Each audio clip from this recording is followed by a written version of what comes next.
So my dad wanted a new pear burner, and so this is the Mr. Heater propane torch kit that we bought him. This is the box that it came in, and we did buy him one that was up to 500,000 BTUs.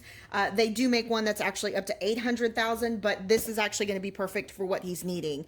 One of the reasons why he actually wanted one was because out at the ranch we have a lot of weesatch, and once the weesatch starts growing, it kind of gets out of hand. So he's wanting to kind of kill it out when they're small. And so we got him one that actually has the striker, and then this striker actually comes with additional smaller parts that you can go ahead and replace if the striker actually gets too small because you know you've used it so much. It also comes with safety instructions for you to be able to read, but I wanted to get him something that had an extremely long hose. So this one actually has a 10-foot hose, and so when he's using his paraburner, basically he doesn't have to keep his container so close to him when he's actually going ahead and using it, because this is a 10-foot hose.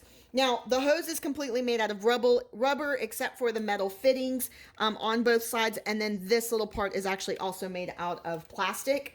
But the paraburner itself, the handheld part, it does have a plastic handle for you to be able to have a really nice grip. Now this one is about 4 pounds. So if you're looking for something lightweight, this one does have a little bit of weight to it. So just to caution you about that.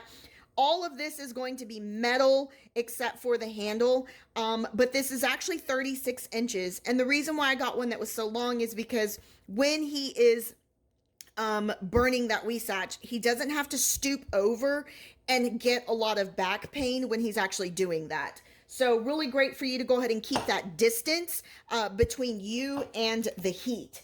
But super excited about this. I can't wait for him to be able to receive it. And I just wanted to go ahead and give you a really quick overview as to what it looks like and how it's made. Thanks guys for watching. Y'all have a great day.